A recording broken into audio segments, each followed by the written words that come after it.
All right. The Baker Fairburn Hockey Show is back here on Tuesday, January 13th, 2026. I'm your host, Chris Baker. You can find me on X at Sabres Prospects. And with me, as always, if you're watching on YouTube, that's that handsome devil on the right side of your screen.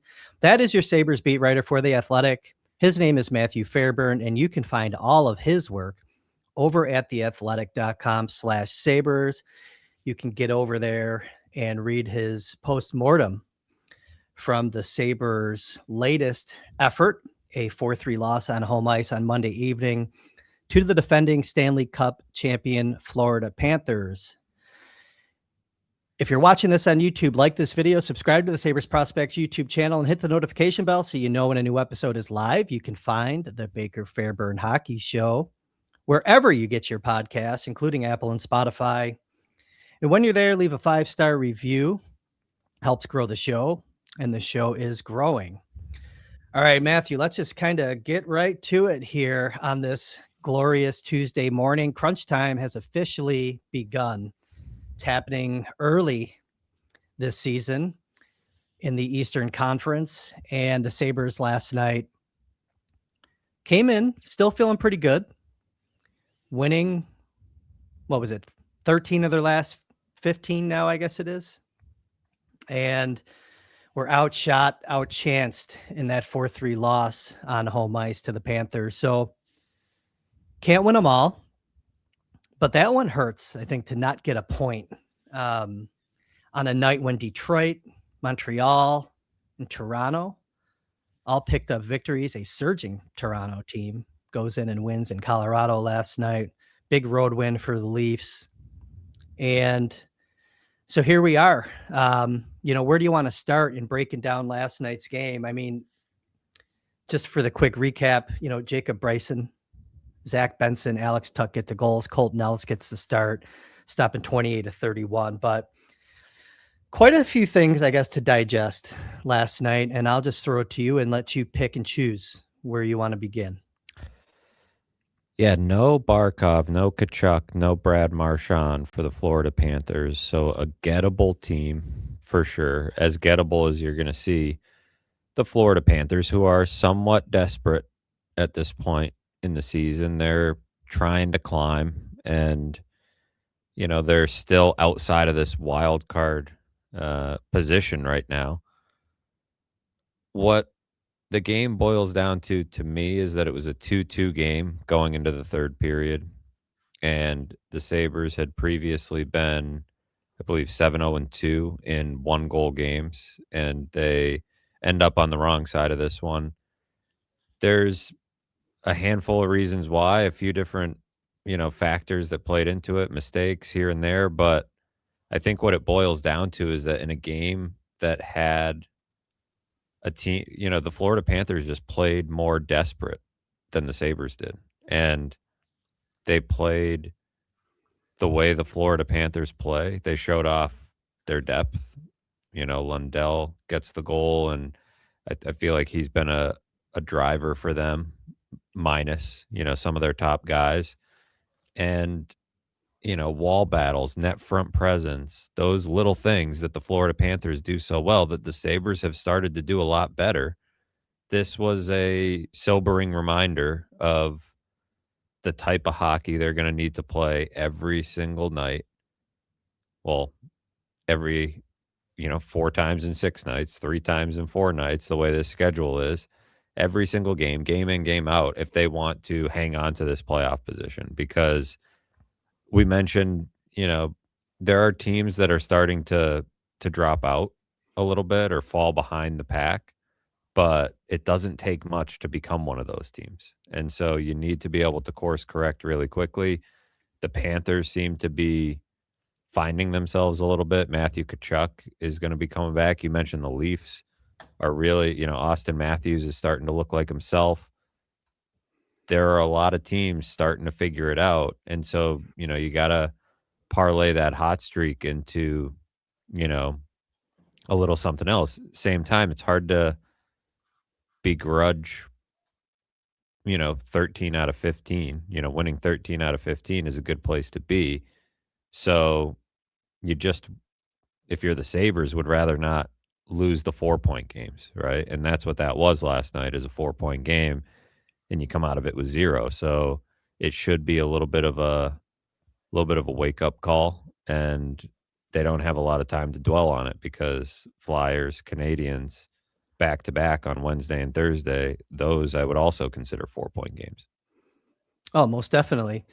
Losing one, it's not the end of the world, but if you lose two or three, it's going to feel like the end of the world in this Eastern Conference. And I know you can get right back in it, but that's why I wanted to tee it up right at the top and just say it is crunch time for this team. And I know it's not even February yet, but there is some areas for concern on this team, and we can get to them. I mean, a difference in the game last night, I think, was the power play. The Panthers only had one, and they scored on it. The Sabres only had two, and they didn't score on it. Now, what's the rate on the power play? It's like one for their last 21, I 21 believe, and for that the one goal Sabres.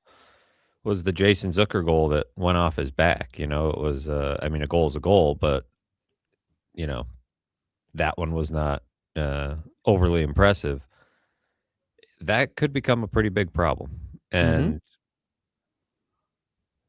it's making a difference in games, right? It's making a difference in whether they get 2 points. It's one of the easiest indicators of teams that are gonna climb up the standings. You can swing games by and there were chances to swing that game. Those power plays came at opportune times for the Sabres, and, they didn't come through. So, we could dissect it a million different ways, but the fact of the matter is for long stretches of this season, that has been a major weakness, and it goes back multiple seasons now at this point, multiple different people drawing up the power plays and new players coming in and out and sort of the same problems. So they have to get that figured out. I think last night goaltending was okay. It didn't cost them the game, but he didn't really, Colton Ellis didn't really lift the team either. The second goal is one that, Colton Ellis even said himself that he would like to have back. So that third goal to me was a little bit of early season Owen Power. The go ahead goal, the puck's scrambly play, puck's loose in front, and Power is slow to react to the puck, slow to react to the man next to him that had a free whack at it. And that's just enough to cost you. One bad goal from your goalie and one, you'd probably like Colton Ellis to pounce on that puck as well and that loose puck in front, but Doesn't negate the point, though, that Power has to act with urgency, tie up the stick, or body on body, preferably. do something. And Do yeah, go get the puck or the benefit and people hate hearing it, but like the benefit of not tying up the body is that your stick is free to get the puck. And so you got to do one or the other. If you're not going to tie up the body and not going to tie up somebody's stick, you got to get the puck. And, yeah. urgency is the key word there. There was none. He was standing there. He was standing in the right spot, but there was no intensity to initiate contact with anybody. And there was no urgency to get the puck or look for the puck or react quickly to the puck. Everything was sort of slow movements and a definite blunder on his part. I think the second goal was a blunder on Colton Ellis's part. And one thing I thought about when I saw that play from Power, particularly because of how he's played in the last few weeks, I thought that looked like a sign of fatigue. And, you know, it's also a pattern in his game. So it's not entirely blaming it on fatigue, but you have your top four defensemen playing once again. Power was just under 24 minutes. All four of them were, he was fourth. So the others were all above 24 minutes.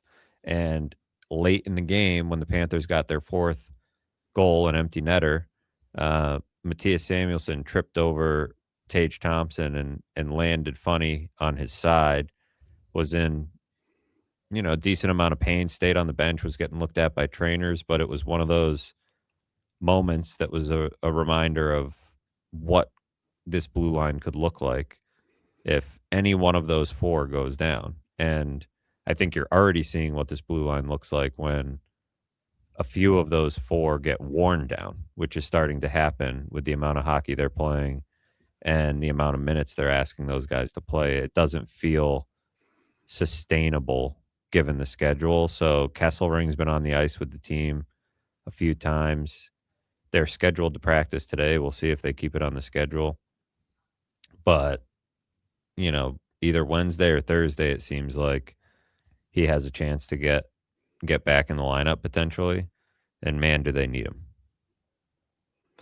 They do.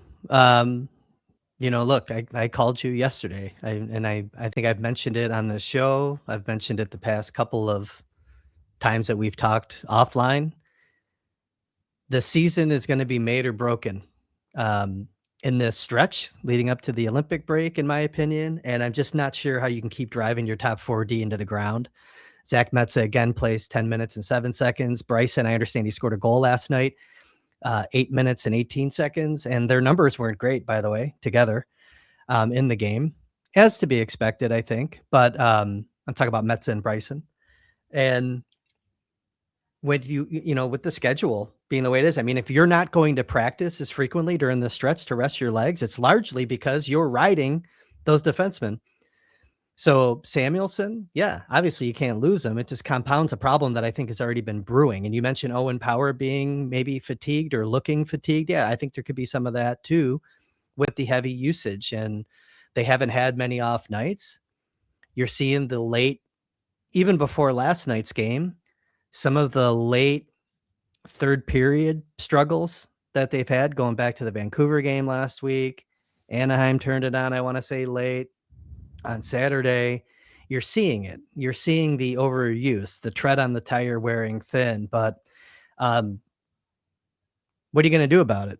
I mean, they've made their bed. Now they got to lay in it unless there's what are you going to do? You're going to try Zach Jones. You called him up. You're going to bring up Ryan Johnson and try something different. I mean, it's not like Bryson and Metza aren't here on merit and in the lineup on merit. They are. They're probably the best options that you have at the moment. Yeah, they're the 2 So guys that I think Lindy Ruff probably trusts the most in the exactly. organization, but he's showing you how much he trusts them. It's about 8 Hmm. to 10 minutes a night for both of those guys, a little bit more if the game's going right, and they can afford it. I mean, those late game situations are a good example of maybe some of that fatigue setting in or maybe even just some of the mental fatigue, right? It's like, all right, we're up 3, 4 goals. We can, take the foot off the gas a little bit and you get a little bit loose in your defensive zone coverage. Every team's got good players, and the Ducks got a few late goals, made that too interesting, and same for the Canucks. So there's, you know, we've talked about it on the last few shows, like good spot to find a trade if you're able to do Hmm. it. But the most immediate solution is getting Kesselring back, even if he's not quite Can't rush 100%. them though, because you're You just going to perpetuate the problem that I think that you're having with them all I year. think that's what will end up happening because they're gonna put it they're gonna leave it up to Kesselring when he feels, ready to come back, and I think Kesselring's probably he's watching the same games we are, and he is definitely feeling the pressure, not from anybody other than himself. This is a guy that's put a lot of pressure on himself to be a big piece of this trade. He knows he's a big piece of the trade, and he hasn't been able to play like himself because he's had a knee injury and now a high ankle sprain and then another, aggravation of that high ankle sprain, which has robbed him of some of that fluid skating ability that is a big, piece of his game. And I can just tell when he talks to us that he's always bringing up like I know I was a big piece of this trade. I know and you know, you want somebody to pull him aside and be like, "Look, maybe it doesn't even happen in 25, 26, where you're the version of Michael Kesselring that we traded for, but 75% of you is still better than, you know, what we have. We can still play you 15 minutes a night, and you don't need to be the rush it up the ice. You know, we recognize the skating might not be there, but your physicality, your your reach, your size, like your ability to get pucks out, like that's going to allow them to play him 15 minutes a night. But yeah, to your point, he shouldn't come back before he's feeling like he can at least be that, because all it's going to do is aggravate that ankle again, and it really feels like he'll be gutting it out regardless until the Olympic break. Unless, you know, they can't afford to go on too much longer with what they have. So you either have to add somebody from the outside, or you need to get Kesselring back on the ice and risk Part it. part of my concern with it, I mean, I understand they're a young fleet, fresh legs, whatever, but I mean the minutes, when you get to those late moments in games, they're running out of gas, I think, at times. I think we're seeing it with the naked eye. We're certainly, you're seeing it. I mean, even the Rangers game in the third period, right? But it's also a season when your undisputed number one defenseman is probably running on fumes mentally. So I think there's all these forces that are, Yarmo needs to be mindful of. And I think we talk about urgency on singular plays in a game. I think he needs to be ahead of this one if he's not already. So we'll see. Look, he's been on the job not even a month. It was December 15th when he was hired. But he's got to, I think, stay ahead of this as much as possible. And I think once you get to that 1 month mark, and it's not like he's fresh off the streets, it's been around the team all season long. So I don't know, something to look out for, an area of concern that we've certainly talked about for I think the past 2 weeks, basically on this show. And, I think for their sake now, Samuelson, let's see how he feels waking up today. Right. I think that's kind of how it's going to go. I think with him, a lot, the adrenaline wears off. How's that first step out of bed for Matthias Samuelson? He Tripping over was Tage in Thompson. Yeah. he was in the locker room after, which a lot of times we get in the locker room, particularly after a loss, and it's almost cleared out. But there was probably 7 or 8 guys in there, and he was one of them, chatting with Darlene. Didn't even have all his equipment off yet. Seemed, if it were something really serious, I wouldn't expect to see that. It almost looked like a shoulder at first, and then when I rewatched the replay, it looked like he fell like almost on his hip and side, and so it could have just been like a you know, really bad bruise or something. Who knows? Lindy Ruff didn't have an update after the game, but it was definitely one of those moments where you're like, "Oh, can't afford to lose that guy No. of all players." And it's yeah, you get late in games, and um, that's the guy you're leaning on a lot of times. So we'll see what happens, but the practice point is an interesting one because Paul Maurice, Professor Paul, was in town yesterday. Always great to hear his pregame availabilities when he's in the mood to be the professor of the league, and he mentioned that now this is a team that has played a lot of hockey and has won 2 Stanley Cups, but practice is really few and far between for the Florida Panthers, and it's been a financial and like a, concerted effort on the part of the Panthers to invest in travel and invest in recovery. Those have been the 2 things they've focused a lot on, and he feels like it's paid off, and it's starting to pay off. They've got so many injuries, but a lot of them, have been, especially the big ones, don't have a lot to do with the condensed schedule this year.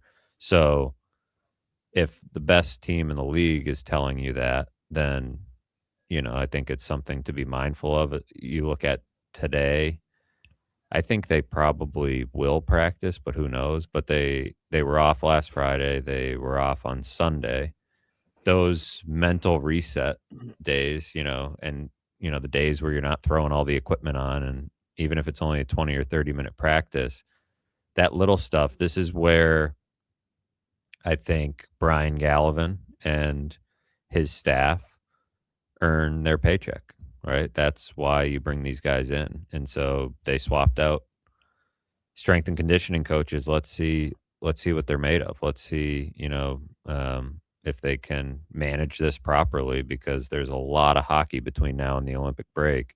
And I think what you saw last night was that the Panthers looked a little bit fresher in a lot of ways.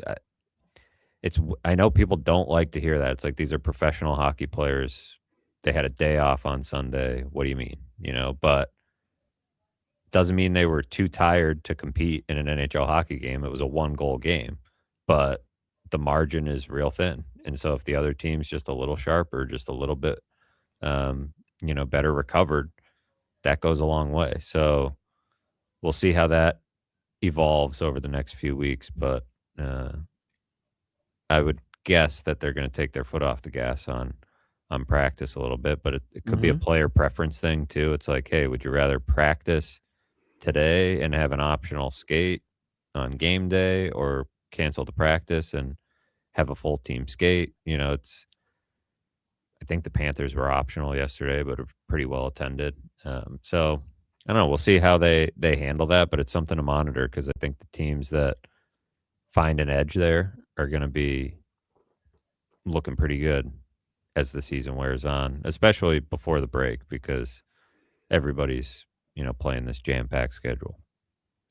You mentioned Colton Ellis getting the start last night. Considering the Sabres have back-to-backs coming up, was that a surprise start for you? Because I do wanna talk about the lineup, both the lineup sheet as well as what happened in the game last night, but let's start with goaltending.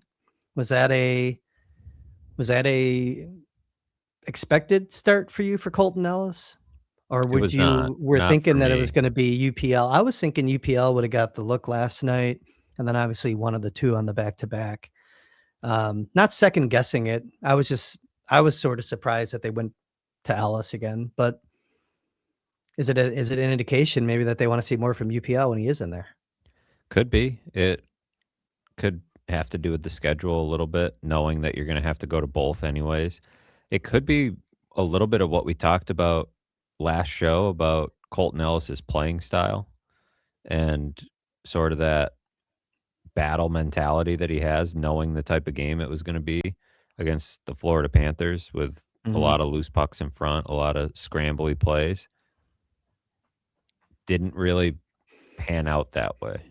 Well, the game played out that way, but it didn't really pan out that having Ellis was an advantage there. You know, that said, it it's one or the other, right? And so you're I don't know, are you gonna go back to him on Wednesday and give Luukkonen Thursday against the Canadians, or are you going to Luukkonen and then giving Ellis the Canadians, or Going to Luukkonen. Yeah. hoping that I mean, Lyon is ready for one of those games? well, that's the second part of the equation. I'd be surprised if Lyon got thrown back in there on Wednesday or Thursday. I mean, has he practiced in Not yet, full? no, he So hasn't, I but that y y he's been on the ice in some capacity, I believe, because his equipment is back in his stall, which is usually a good indicator, or maybe it's been there. I feel like he's probably close to getting back on the ice, and Lindy Ruff gave that 7 to 10 day time frame, which was it was like late last week that he gave that. So Alex Lyon shouldn't be too far off. I think your instinct is probably right that Minnesota is probably the earliest we see him. So yeah, you need to decide who gets what here in the next couple of days. It does we're back in that spot where it feels like a decision's gonna need to be made, and I think we're back in the same spot we were most recently with this, in that Ellis might be your odd man out, yeah. and I think Ellis has to be we don't need to belabor the goalies because we've talked about it a bunch, but I would almost say I would segue it into the conversation about the lineup because I think you need to make a decision because I don't necessarily want to see Noah Ostlund go down right now because they are still not generating quite as much from that line where he was previously playing. And Hmm. last night we saw the first sort of tweak of the lines with Zach Benson and Peyton Krebs swapping spots. And Well, he did that tweak last week also, though, that's moving true. Krebs down, and it's not the first, but I mean, I, I thought that that was peculiar. Um, I mean, we've talked about it where we said, okay, maybe the honeymoon period will be over with Krebs up top. This is totally second guessing it though. So where you're going was Krebs started up with Thompson and Doan, moved down to play with Quinn and McLeod, and they put Benson up. So again, didn't disrupt the Norris line. And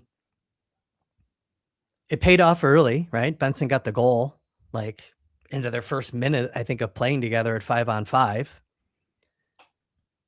But that line wasn't the problem, the Krebs line. Like, it wasn't a problem. Why do you think that he made that tweak when he did? Do you think that that line was a problem? I don't Analytically, it wasn't. I don't Not think it that we was a wanna just focus on problem. analytics, but I don't think it was a problem, but I think it was about who's going and who's not. And maybe I don't think Krebs was, quite I don't know what it was, but he was not impacting the game the way we see Peyton Krebs impact the game in those little mhm, ways. So whether his legs weren't there or whatever, which is rare for him, but what it did a little bit was disrupt the balance to an extent of what you had. But when I saw it in action, I thought, this is your best option. Like Benson up top is your best option.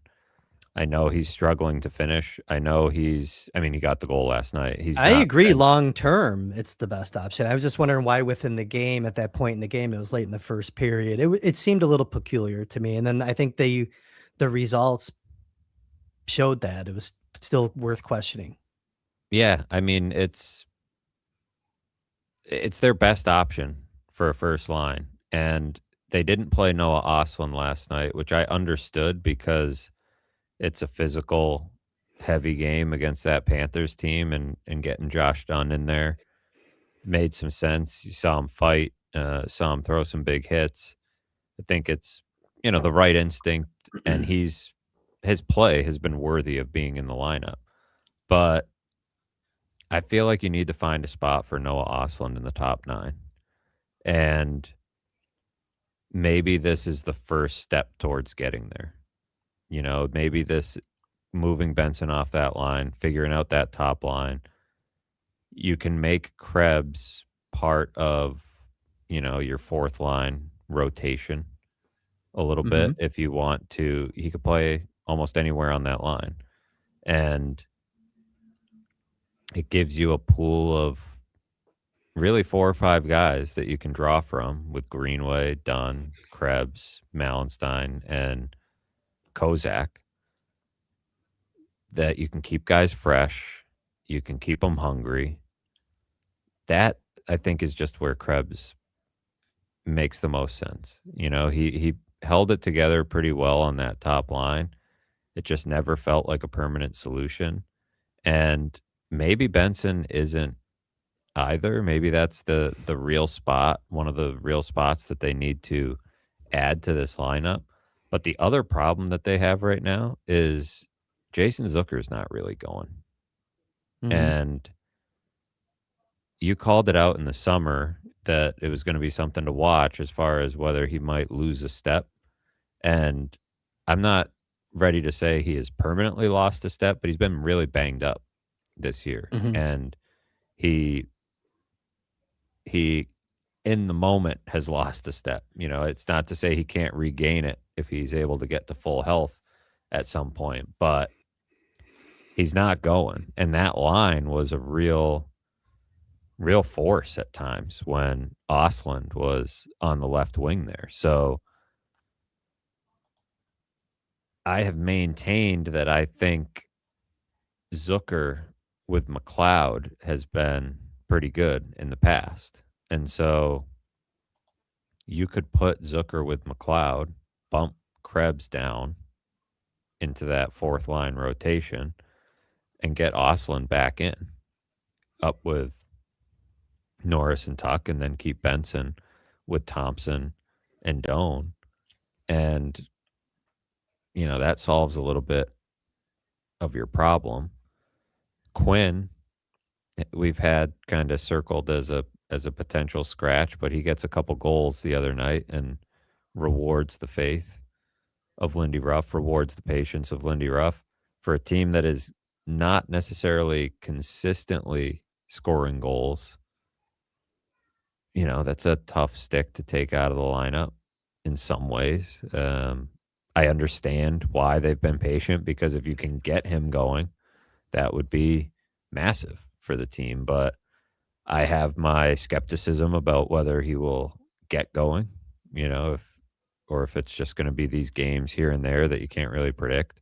He's pretty streaky, but if he's not gonna have one of his streaks, then he's on watch with Zucker. Yeah, and so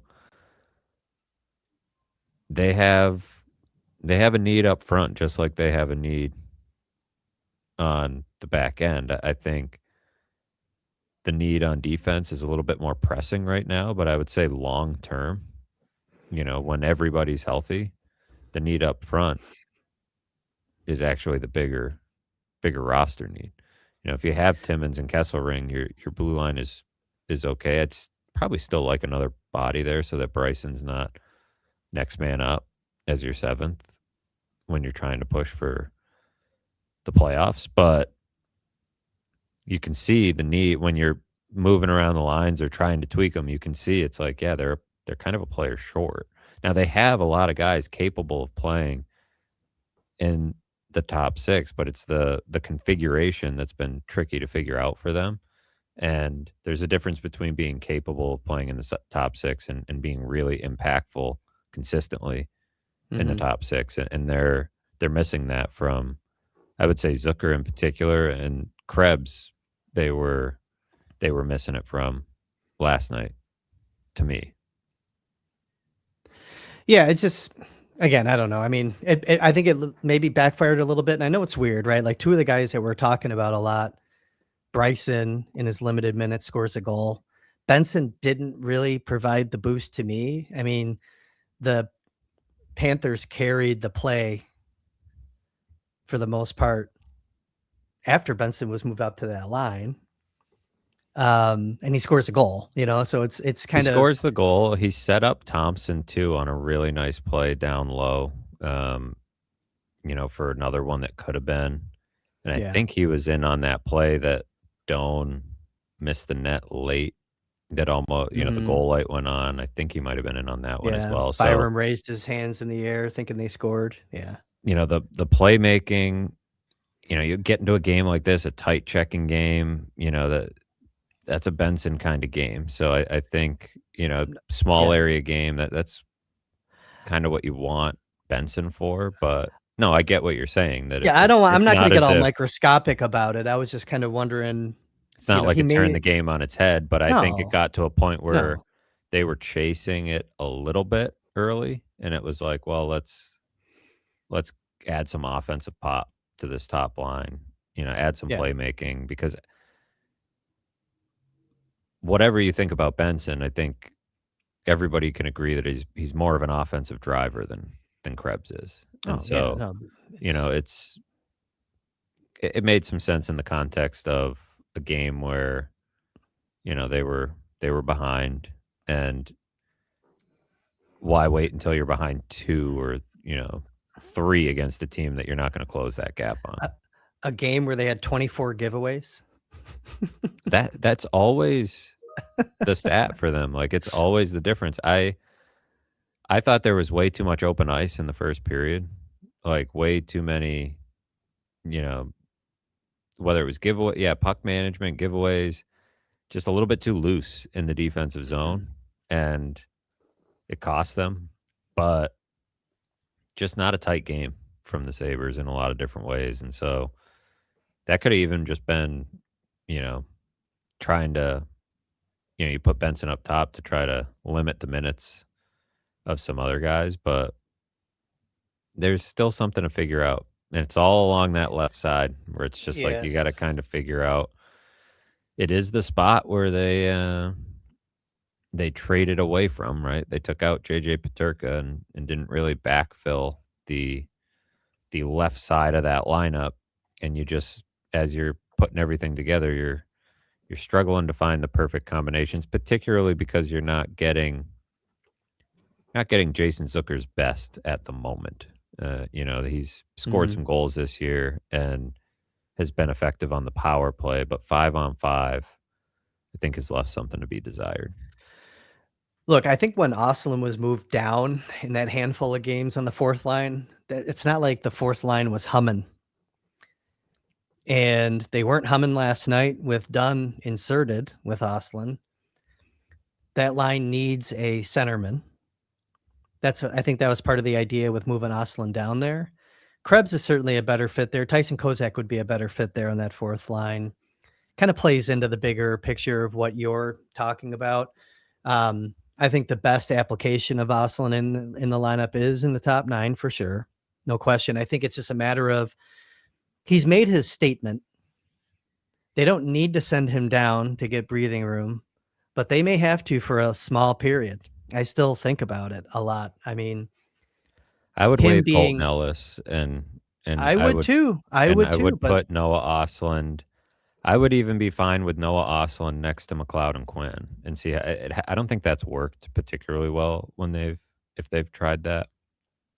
no, the easy Right. answer is obviously give Zucker needs a little load management like Greenway has Yeah. had. He really does. And that's kind of the move, I think. But I don't know. I get why they took him out last night in the game style. I mean, at the same time, don't baby the kid, throw him out there. But if you think that he has had an issue like taking hits in his career, especially going back to when he was more Bambi like when he was playing in Sweden. Missed a couple games, just getting rubbed out along the wall, recovery.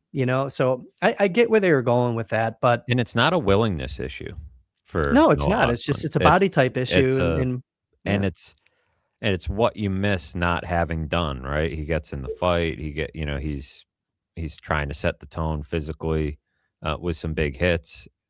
You don't get that from Noah Ostlund, but it's definitely not a willingness to take hits. So, but yeah, to your point, he's had a tendency to get injured, you know, and banged up a little bit here and there. So it made some logical sense, but there are other candidates to either move down the lineup.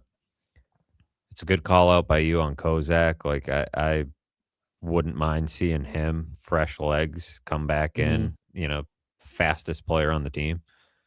Come back in, add some juice, some physicality. It'll They need probably more be speed on that unit too. yeah, it'll probably be you probably want some of that speed against and well, you probably want some of that physicality against the Flyers and definitely want some of that Mhm. speed against the Canadians. So Yeah. I'm looking at Kozak, you know, you weren't gonna put him in when things were really clicking, but now, what, they're 3-2 in their last 5, so you're back to just playing, slightly above 500 hockey. You can make some tweaks. You can mess with things a little bit. You can light a fire under some guys, and Kozak's a good way to do it. I think they're missing his juice a little bit. Yeah, so again, not second guessing, just analyzing. I think you can understand why the moves were made, even in game, and I get it. Like the Krebs thing, like bumping him down. I understand it. I think that's also a signal that Lindy knows he's been on borrowed time with Peyton Krebs up on that top line, and this is now 2 times in the past week that he's done a shuffle. Because I think was that shuffle. That shuffle might have been the Columbus game. Actually, I can't remember when he kind of mixed and matched three wingers, put Quinn up. I can't remember exactly what game it was. It's neither here nor there. I think we've talked about the game enough. I mean, you can't win them all, but you got to make sure that you stop the bleeding quickly, though, and get your defensemen rested. So the Sabres now 24-16-4. Still have a really good division record. Still in the wild card shuffle. Um, yeah, this week is going to be, like I said, it's crunch time. Tough week. really, if you look at it. Got to get the goaltending thing sorted out here in the next what? By the Olympic break. Are we putting a At the timetable latest. on I this? mean, at the If you get latest. healthy, yeah, yeah, because of all the other things. I mean, if you want to avoid sending Oslin down, and again, it's just temporary to buy Yarmo time, maybe to make a deal or to make other decisions. But, and again, it's only because he can go down. I don't think it's the best move for the team. I'm just saying sometimes that's business. Um, but yeah, the easy way is sort the goaltending thing out. Um, it's so hard, man, because at the same time, Colton Ellis has come in handy.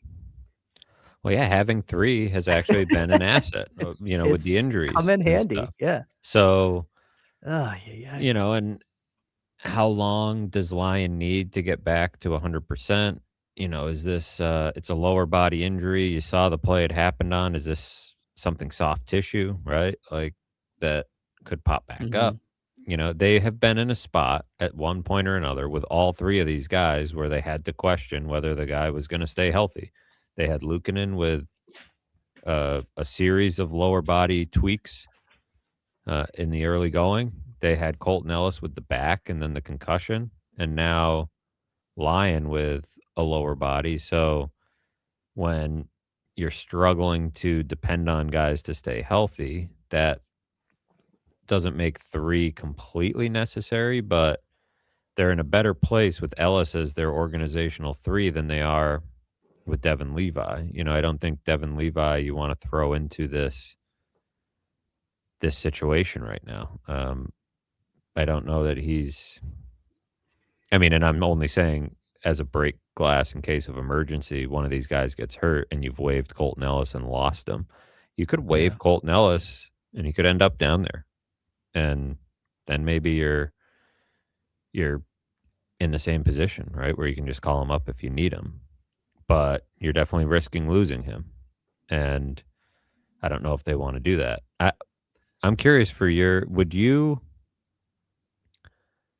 if the Olympic break comes around, are you in a spot where I know a lot might depend on what happens in the next few weeks, but would you feel you want Noah Oslin getting the time in Rochester, or would you want to give him the breather?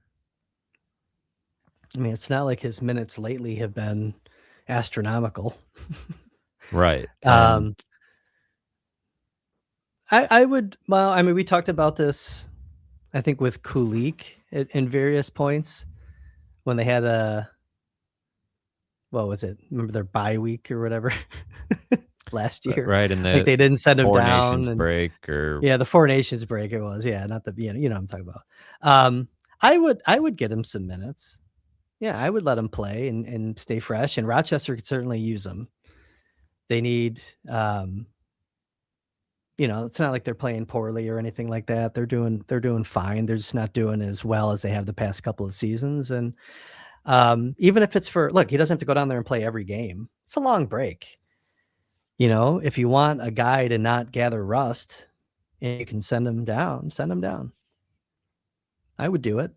The Ellis thing, by the way, it's when you make that decision. We kind of talked about it, like when he was coming off the injury. I mean, they obviously couldn't do it then because of what happened with Lyon, but I think the longer you wait to try to pass him through waivers, if that's your move, the higher the probability is, like closer to the deadline, the higher the probability is that it's going to get scooped up, because St. Louis is a great example. Say they want to trade Binnington. If they can, like, getting Ellis for free, getting him back for free could facilitate them saying, okay, yeah, Bennington, we'll send you to Edmonton or whatever. And look, that's a shit show there after that whole dog and pony show that happened with Montgomery trying to pull Bennington last week and Hofer hiding, that whole thing. Like, they have to do something. So I don't know. I mean, I think the timing of when they do this would be a factor too. yeah, it's a Um, good point because regardless of the St. Louis situation, the more rosters start to turn over, pieces are moving in and out. That's when mhm. teams are going to be making these decisions to say, all right, let's grab, you know, especially as teams separate themselves into buyers and sellers, it becomes Yeah. You're thinking about your roster in a different way. Whereas right now, as teams are waiting to make that move or haven't quite decided, maybe you I get a guy mean, through. Ottawa just signed James Reimer. Yeah. So I think that they would maybe say, yeah, maybe Ellis is a better option than, I mean, shit, Reimer's older than me.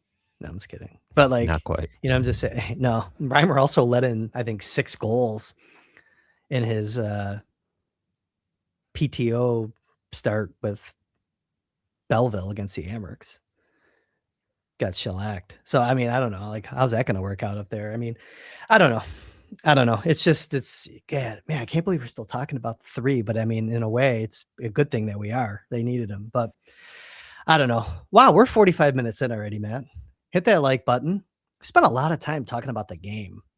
It was a Didn't big think we one were though. going to talk about It it was a big one. was. It You're playing was. against the defending Stanley Cup champs, and we're reaching a point where these games are magnified, and they it's bringing into focus. That game brings into focus a lot of the big picture issues as well, right? Like the defense, the forwards, Mhm. and um, you know what they should be thinking about as the deadline approaches. I mean, this needs to be a buyer, right? And to me, the earlier you buy, the better. You get more for your buck a little bit. You get, more games, but potentially, you want to get some of the acclimation period out of the way, and by the time the deadline rolls around, not saying it's going to be too late for this team, but you made the point that, between now and the Olympic break is when you're gonna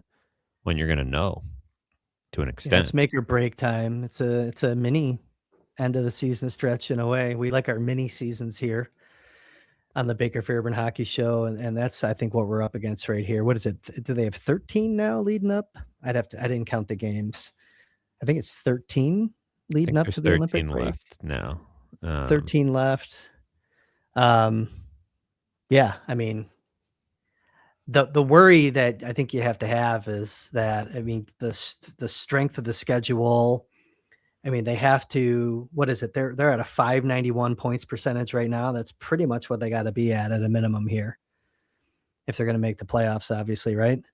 So that's, yeah, basically win 7, take 14 points if it's 13 games, something like that. That's not quite 591, is it? I don't even know. Probably Um, not quite. Let's see what. that's 538. Yeah, so So, you maybe need, you know, the extra 15 or point. 16 points.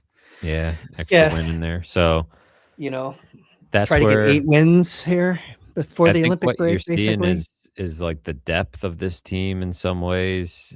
It's good in spots, but there's reinforcements needed, and so it's time to start building our trade board here and figuring out who the right targets are. I think you're seeing sellers start to, emerge.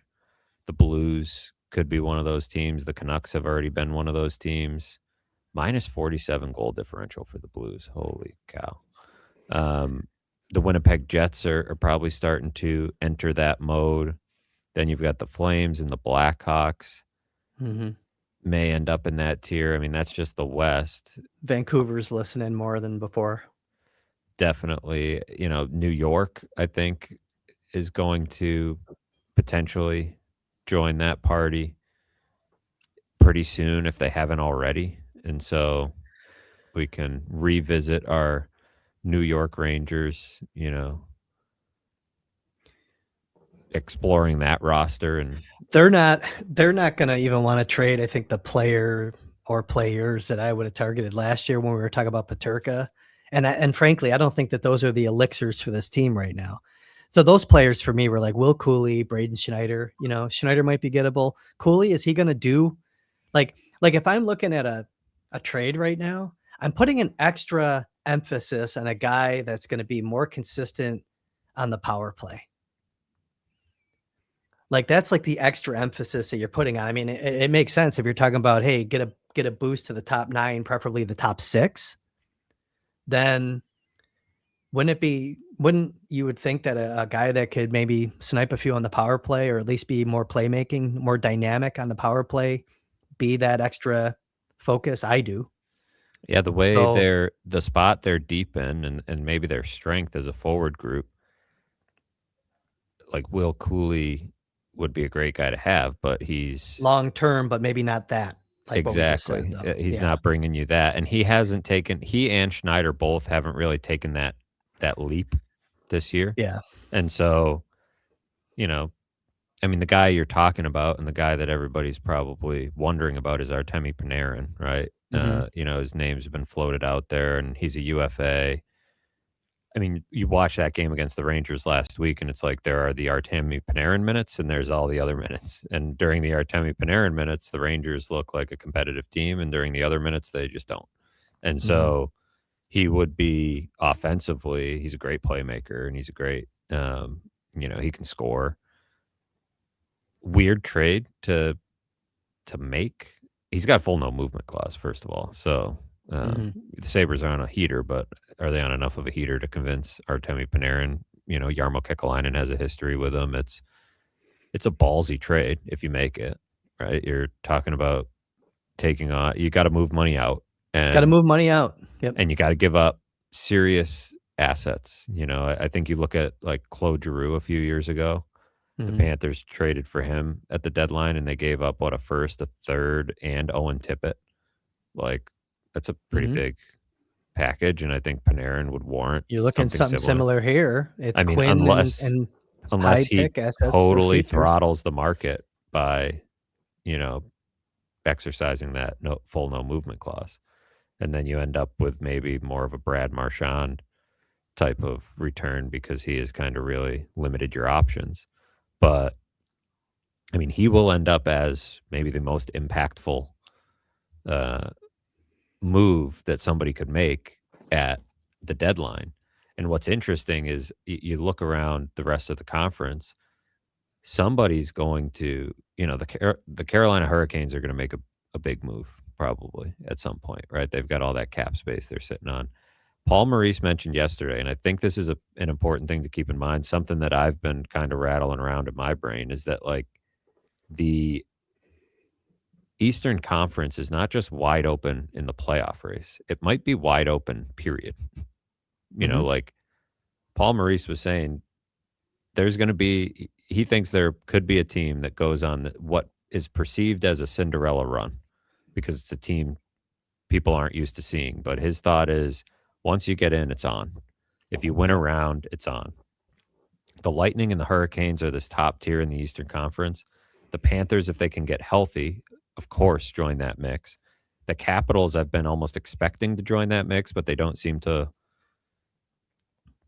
be eager to. They're still hanging around in the muck with everybody else in the middle. You get the right matchup. I'm not saying the Sabres are going to make a run to the cup, but I think it's Yeah. appropriate to behave as if you could not just get there, but maybe win a round. Mhm. And recognize that teams in the conference are going to be adding reinforcements. So doesn't add, you know, Panarin may not be the most realistic option, but somebody's going to get him, I think, right? If you're the Rangers, you have to sell him. So somebody's going to get him. Someone's gonna get him, and who gets squeezed, And who whether gets shipped Kiefer out or has Sherwood? to go down. Who gets Yeah, Kiefer I'm Sherwood I'm as not a as hot on Sherwood. Sherwood doesn't give you what you just mentioned about power play. And No. I mean, the problem with Kiefer Sherwood to me, like, I don't have a lot of interest in extending that player. I had a No, lot of he's gonna interest want in I had a lot of interest in Kiefer Sherwood a couple years ago when we yeah, were the talking price tag about that he signed for right. too, but I not the love future price tag, yeah. it's so weird because Vancouver has made a few of these savvy pro scouting additions, right? They Mhm. had Dakota Joshua a few years ago. They nail it on Kiefer Sherwood, but man, they're in rough shape organizationally Yeah. right now. Just a mismatch of pieces, and would love to find a deal that makes sense there. I mean, another guy that's a power play guy, but probably redundant with what you have is Steven Stamkos. He's on CJ's trade board. Um, Mhm. you know, Andrew Mangiapane is He's on picked up his scoring. Yeah.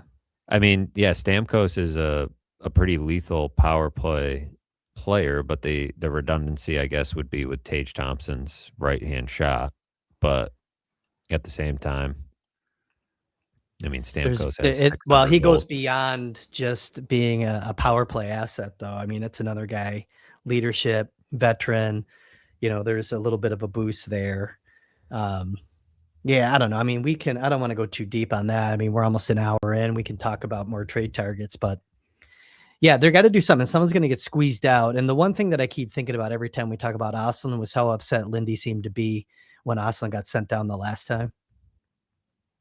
Yeah, he couldn't You know find a good justification other than the numbers game to send him Well, down, but and that's, so is Yarmo gonna make the same move, just to buy himself time to make a deal? I mean, that's someone's gonna get squeezed out here at some point if they don't move on the goalies, and I keep thinking about that, though. Lindy seemed, like, visibly annoyed almost, and I don't think it was a shot at Kevin necessarily. I think it's just well, the and I fact don't of know if the it was so much I don't know, it's interesting to think about who was pulling the strings when, right? Mhm. And, they've it's not a it's not a big deal to me, but there is a It's a big deal to muddying. fans. Fans get pissed when you talk about Ostlund potentially going down, even if it's for a week. Well, I'm more so saying, like, there's a muddying of the waters that has taken place in terms of delineating, like, when you start to credit Jarmo Kekalainen, where was the responsibility, like, on a move like that, I guess it was probably Kevin Adams, but, there's a collaborative effect that happens, and they were leaning on Kekalainen a lot this summer.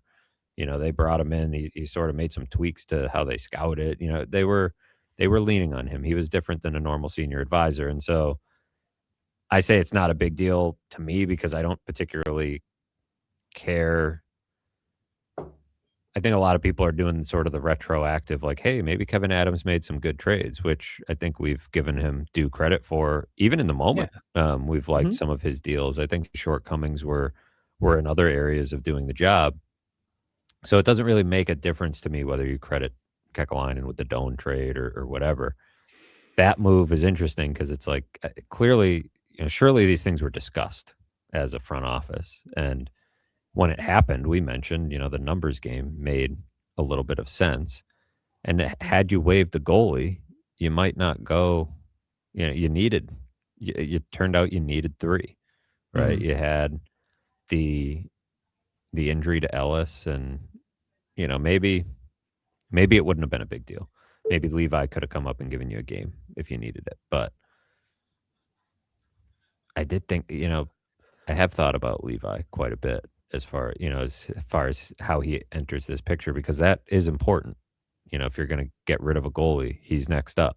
And if that goalie is either claimed or traded, it's possible you can have Ellis in the AHL, but He's been hot and cold this year hot and too. cold, hot and cold. And but I do sometimes think about the way he finished the season a few years ago and the way he played in big games. And I wonder how much of the hot and cold nature is like the mental fight of wondering where you stand, and that's something he's got to get through and got to grow up. It's I wonder how the professional guys hockey. react in the room. I think that this group, I think they like the 3 that they have. It seems like there's a good, does a Levi come up and just disrupt the vibes a little, if they ever had to, There's always a factor there too, but that's another conversation for another day. I'm not saying, by the way, that Levi's a bad guy. That's not what I'm saying, No, but you're messing with the but mix, right? you're messing with the mix. I That's mean, right. the other question would You're gonna be have to mess with the mix no matter you what. have to mess with the So, yeah, mix. I yeah. mean, we've talked about it before. Like when Kevin Adams was the general manager, it's like, yeah, disrupt the mix. It's part of why I say put Peyton Krebs down and make him compete with those other four guys who are in your fourth line rotation. Like make those guys pissed off and hungry to get into the lineup. Other teams do it. Take Quinn Yeah. out if you need to. Sit Zucker down for load management, whatever it is.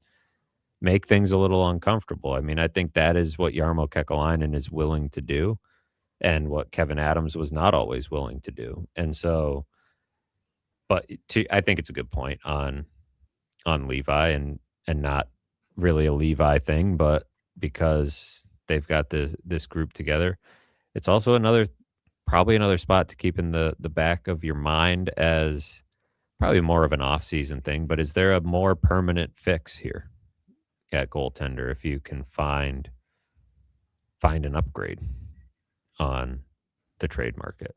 You know, it's Thatcher Demko got hurt again. He would have been one that you're kind of looking at. I talk about messing with the vibes. I don't think I would want to bring in Jordan Binnington if he's on the move. That would be like insane. And No. he's playing terrible this season. I am not a Jordan Binnington fan, and he you is know this, Matt. yeah, You he know that is I'm not a Binnington fan. he is So an odd yeah, dude. I mean, he stood on his head in the Four Nations, but he is like, so as far I as have zero interest in Jordan Binnington. Zero. actual upgrades, like Demko would have been the guy I was looking at but he's always hurt, and it's No. if you're gonna make a move there, you want it to be like a clear and obvious upgrade, and there's just not a lot of those that are gonna present themselves this time of year, and there's gonna be teams in line to get them because If it was easy to do, Edmonton would have done it. exactly. In the That's what I past was 3 thinking. years. Edmonton, Ottawa is really fighting it. So it's like Mhm. what you have is probably as good as you're going to get. Well, we're over an hour in, so we'll start wrapping it up. So yeah, 4-3 loss. Sabres come back down to earth again, and it gets hard. So just in terms of next up for the Sabres, they're going to continue the homestand Wednesday and Thursday with games against Philadelphia and Montreal. They close their homestand with a Saturday matinee, 12:30 puck drop against Minnesota. Little Sabres game before the Bills game. Looks like the Bills are playing at 4:30 on Saturday. And then, the Sabres will then hit the road for another 5-game block. It's technically Crunch time. a 4-game road trip. Then they'll come home, practice at home, and go to Toronto. Okay. So they But don't 5 go that's 5 in true. a row on the Toronto. road. Yeah, But yeah. But semantic. 5 games not at KeyBank Center. How's that, Matthew? So 5 straight road games. It's just 5 not a straight road. 5-game trip. It's a 4-game trip with a bus ride up north. 5-game block on the road. All right. Matthew, let's do your plugs. Chris loves when I correct him on semantics, almost as much as he loves when everyone likes the video. I don't care. I have to just go take a pee. You can go to theathletic.com/Sabres and find everything I write there. Busy few days. The Sabres are getting the NHL draft in their continued effort to be the center of the hockey universe. So decentralized draft, so a little bit of a different format, but we've got something on that. Gary Bettman was in town last night. He was talking about the Olympic ice, so was busy gathering some stuff for those types of stories, and have some things coming up that I'm excited to share. And I'll leave it at that. I will tease that way, but I think most people that listen are over there at theathletic.com/Sabres and mixing it up in the comment section there. Always mix it up in the YouTube comments. We like seeing the discussion, and we'll talk to you. We'll see how this team looks at the end of the week and talk to you probably, I don't know. We'll figure it out, but later in the week. That's right. All right, you heard it from Matthew. Get over to theathletic.com, soak it all in. For Matthew Fairburn, for the production crew, who I think wants to go into a golf simulator. That's what they were telling me. Might have to go to a golf simulator later today and strike some balls, work out some muscles that haven't been worked out in a while. I'm Chris Baker. We'll see you again later this week. More to come on what the Sabres will do here coming off a loss. We'll talk about it next time.